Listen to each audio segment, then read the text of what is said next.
Justiça. Pode existir justiça num mundo onde o próprio Jesus disse: No mundo tereis aflições? Pode existir justiça num mundo que crucificou o Filho de Deus, o Santo Jesus?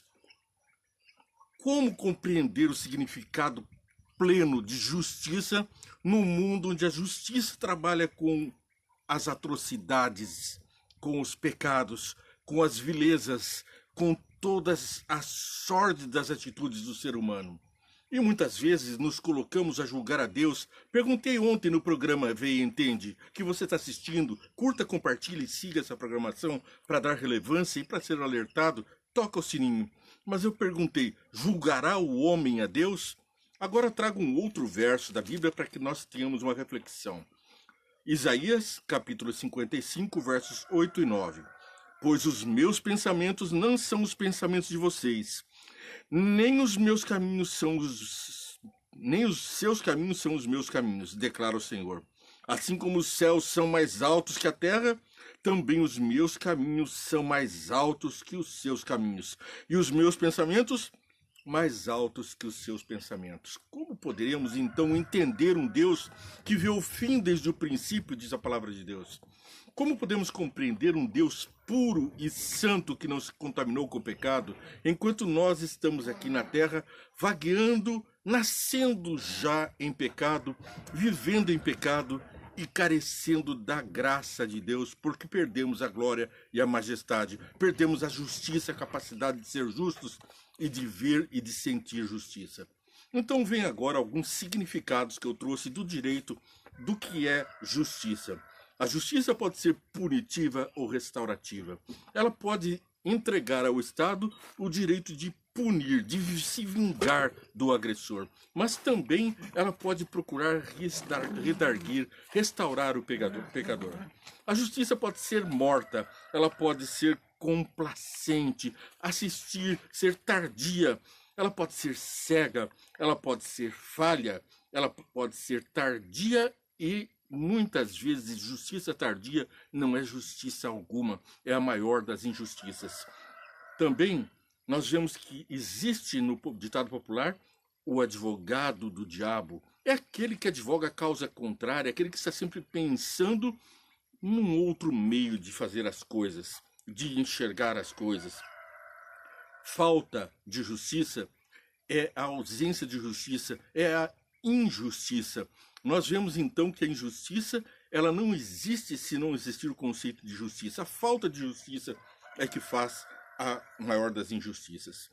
A tirania é o resultado da falta de justiça. Quando alguém se assume pelo poder, quando alguém se arroga poderes e vantagens e influências, aí surge a tirania. É a falta de justiça. A vindita, a vingança, sim, quando a pessoa toma em suas próprias mãos a vingança, a justiça vai ao longe, porque muitas vezes, como acontecia lá no tempo de Israel, e como acontecia entre os povos vizinhos de Israel, a justiça era chamada a vingança pelos parentes que se vingavam de uma maneira ainda mais atroz. E então a outra família vingava aquele que havia sido ofendido, aquele que havia sido morto, matando a 2, 3 da outra família e virava uma guerra total.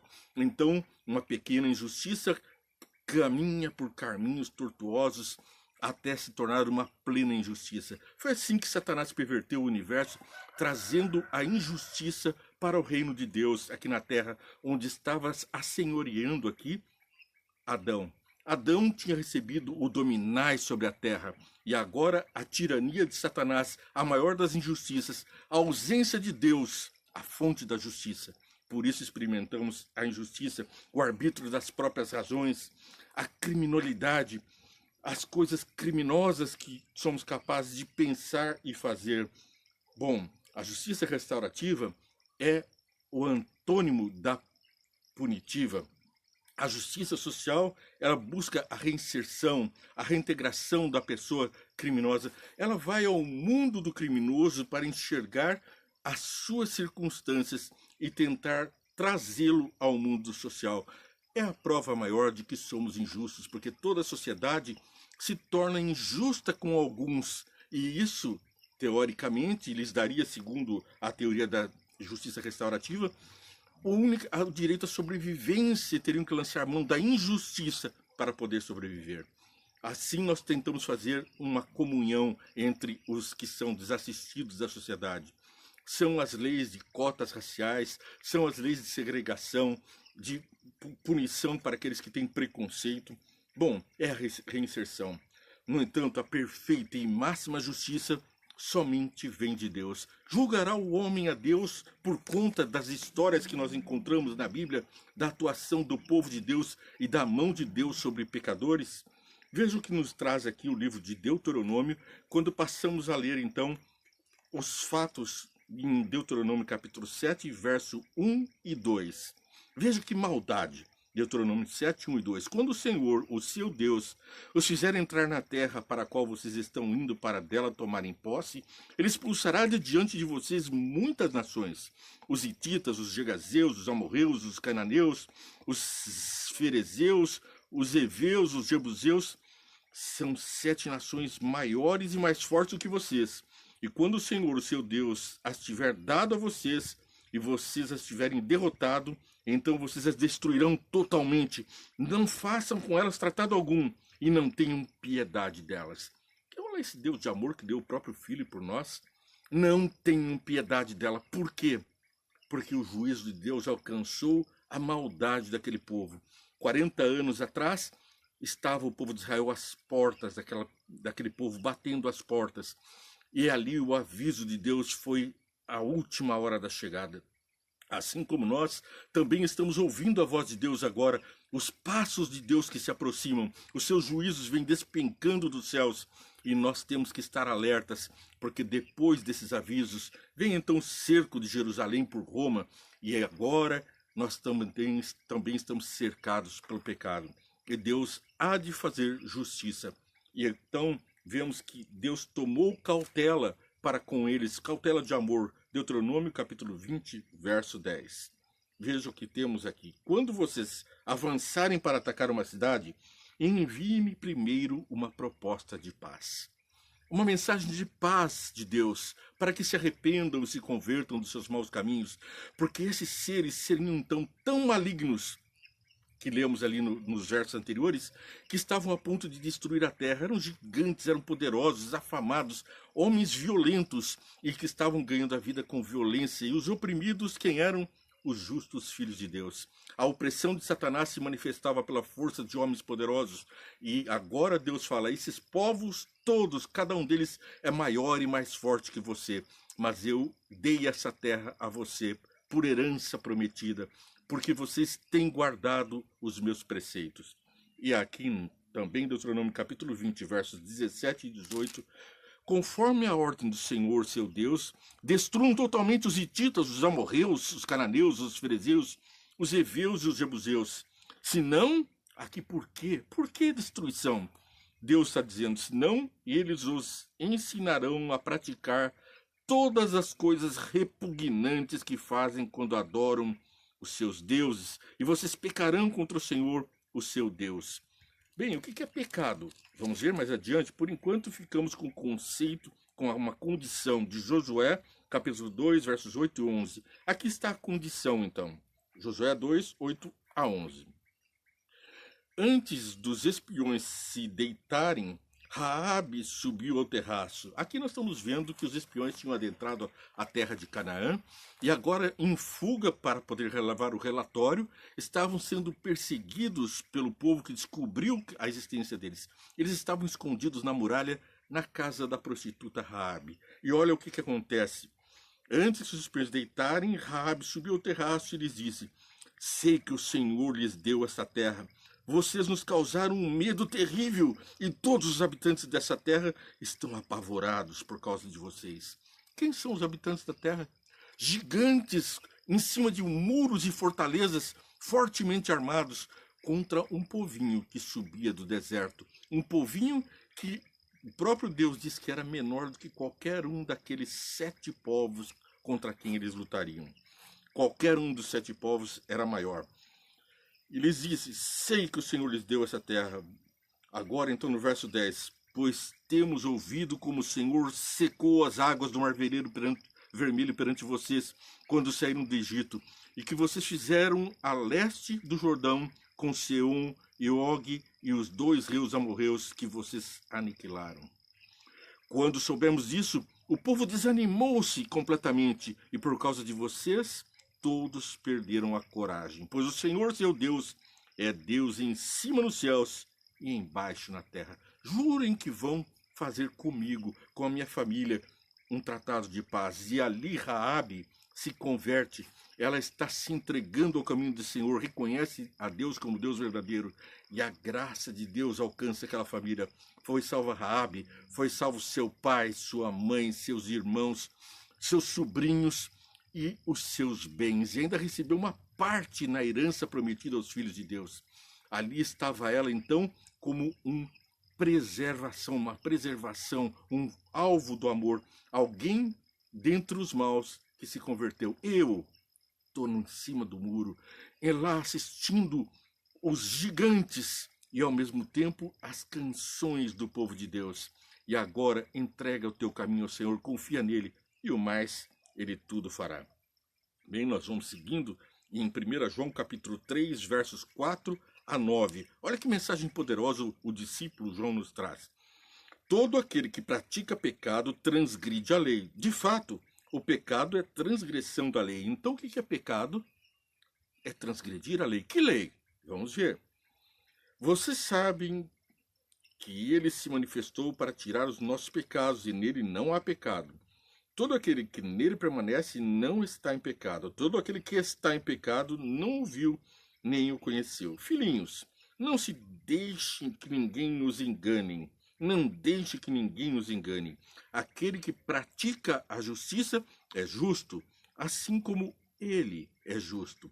Aquele que pratica o pecado é do diabo, porque o diabo vem pecando desde o princípio. Para isso o Filho de Deus se manifestou, para destruir as obras do diabo. Todo aquele que é nascido de Deus não pratica o pecado, porque a semente de Deus permanece nele. Ele não pode estar no pecado, porque é nascido de Deus. Desta forma sabemos que são os filhos de Deus e quem são os filhos do diabo. Quem não pratica a justiça não procede de Deus, tampouco quem não ama ao seu irmão. Olha, o próprio sermão de Jesus: ama teu Deus sobre todas as coisas, teu próximo como a ti mesmo. O que é justiça? O que é pecado? A própria Bíblia vai interpretar quando nós lemos aqui em Romanos, Paulo explicando em capítulo 6, versos 23. Pois o salário do pecado é a morte, mas o dom gratuito de Deus é a vida eterna em Cristo Jesus, nosso Senhor. Portanto, o resultado do pecado é a destruição do ser humano, é o afastamento da fonte de vida e de justiça, e então só nos resta a maldade. O pecado nos transforma em alvos semelhantes ao diabo, em pessoas ruins, produzindo frutos ruins, como disse João. Bom, nós vamos continuando aqui o nosso estudo, porque ao entendermos que a missão ali está vencer o pecado, nós precisamos entender qual é a lei, de qual lei está sendo dita. Êxodo capítulo 20, versos 1 a 17.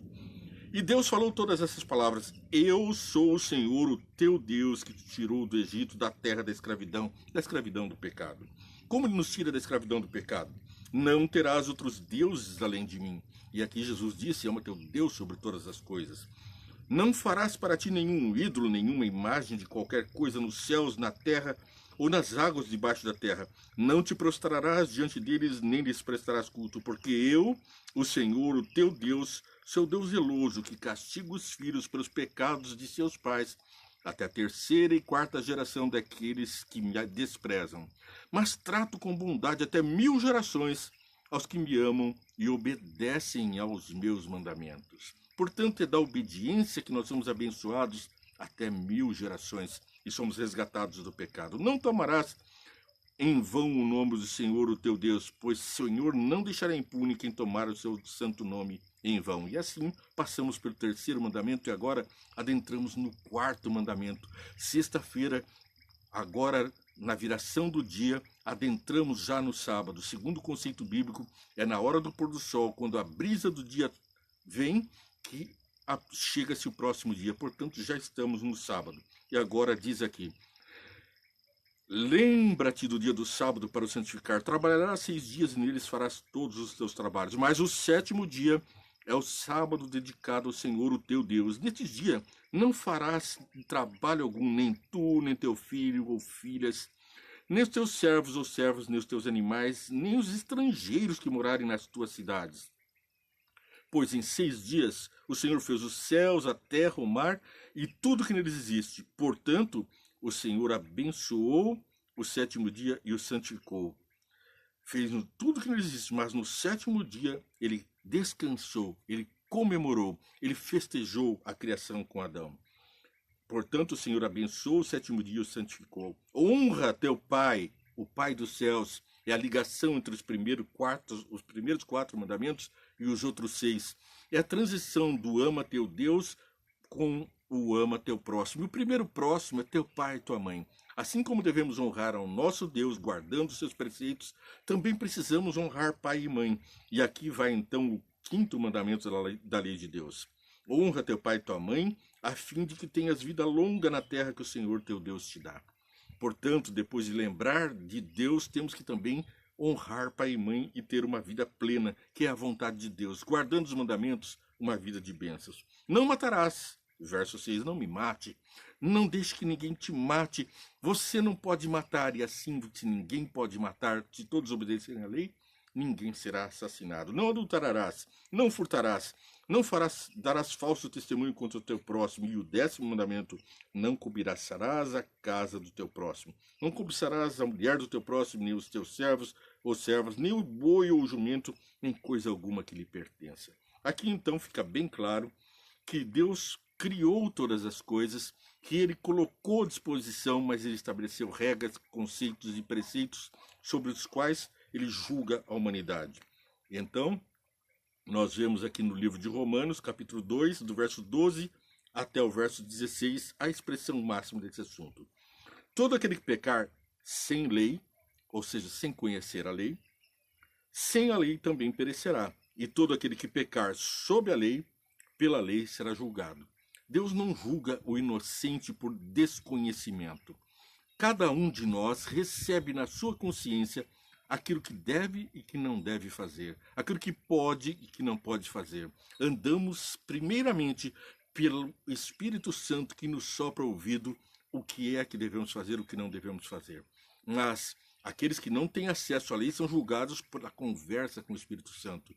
Mas nós que conhecemos a lei, que acabamos de ler, somos julgados pela lei. Não é só pela graça. A graça nos salva. Mas o juízo é pelas obras também. Veja como Paulo explica isso. Mas a glória, honra e paz para todo que pratica o bem. Primeiro para o judeu, depois para o grego. Pois em Deus não há parcialidade.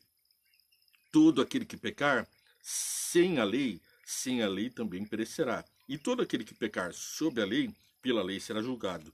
Porque não são os que ouvem a lei que são justos aos olhos de Deus, mas os que obedecem à lei. Então não é importante apenas ouvir o que acabamos de falar, mas praticar, obedecer. Então, a prática é que nos salva. De fato, quando os gentios que não têm lei praticam naturalmente o que ela ordena, aqui estamos falando, portanto, da consciência, eles praticam naturalmente o que a consciência lhes ordena, né? Torna-se lei para si mesmos, embora não possuam a lei de Deus. Eles não conhecem a palavra de Deus, a Bíblia, as suas orientações, mas devem seguir aquilo que sabem ser certo e correto. Pois mostram que as exigências da lei estão gravadas em seu coração. Disso dão testemunho também da sua consciência e os pensamentos deles, ora acusando-os, ora defendendo-os. Isso tudo se virá no dia em que Deus julgar os segredos dos homens mediante Jesus Cristo, conforme declara no Evangelho. Seremos todos julgados por nossas obras, pelos preceitos, pela nossa consciência, pela guarda dos mandamentos e da palavra de Deus. O amor não pratica o mal contra o próximo, portanto, o amor é o cumprimento da lei. A lei, portanto, não é um peso, não é um fardo, como diz aqui em Romanos, capítulo 13, verso 10, quando o apóstolo Paulo fala do amor ao próximo e do fim dos tempos. Nesses tempos que estamos, Aqui ele diz, portanto, não é do Velho Testamento, não devam nada a ninguém a não ser o amor de uns para com os outros, pois aquele que ama seus próprios tem cumprido a lei. Então o amor é o princípio da lei, pois esses mandamentos, não adulterarás, não matarás, não furtarás, não cobiçarás, lembra desses mandamentos, acabei de ler lá no Velho Testamento, Êxodo capítulo 20. Portanto, Paulo está aqui reafirmando a palavra de Deus quanto aos mandamentos. A qualquer outro mandamento, todos se resumem nesse preceito: ame ao seu próximo como a si mesmo. O amor não pratica o mal contra o próximo, portanto, o amor é o cumprimento da lei. Façam isso compreendendo o tempo que estamos vivendo. Chegou a hora de vocês despertarem do sono, porque agora a nossa salvação está mais próxima de que quando cremos. Se você crê, você está vivendo a palavra de Deus na prática. O meu convite é que nós nos juntemos, povo de Deus, luz do mundo, para exercermos esse sacerdócio de amar o nosso próximo como a nós mesmos, de traduzir a palavra de Deus em fatos, gestos, coisas palpáveis, não apenas em palavras, como lemos na Bíblia. Não adianta viver de falas. Hipócritas, fariseus, distorcem a palavra nas suas próprias práticas. Pregam uma coisa, e Jesus disse: façam tudo o que eles dizem, referindo-se aos fariseus, mas não façam o que eles fazem, porque são como sepulcros caiados. São bonitos por fora, mas por dentro apenas imundície. Você, eu, filhos de Deus Altíssimo, exerçamos esse ministério, esse sacerdócio de viver de acordo com a vontade de Deus, para que façamos o amor prosperar. Eu te convido, venha e entende diariamente para você curtir, compartilhar com os amigos, seguir a programação, toca o sininho aí, então você vai ser alertado dos vídeos que vamos lançar diariamente. Os meios de comunicação vão perceber a relevância e a importância dessa mensagem deixada por Deus e vão compartilhar com mais pessoas. Assim você está pregando o Evangelho. Basta pôr o dedinho, curta e compartilhe. E além do mais, lembre-se, vamos orar. Senhor Deus, aqui pedimos bênçãos especiais. É o teu santo dia, um dia em que o Senhor abençoou. Portanto, abençoa todos que estão assistindo, todos que estão aqui para aprender da tua palavra e que querem viver conforme os teus mandamentos. São teus filhos, são pessoas a quem o Senhor criou com amor e resgatou com seu sangue. Mostra do teu maior amor a nossa transformação. O teu sangue nos lava e nossos atos sejam parecidos com os teus. É o que peço, em nome de Santo Jesus, pela força do Espírito Santo, pelo amor do Pai, a todos que estão assistindo, em nome de Jesus. Amém. Aguardo você amanhã. Venha, tente.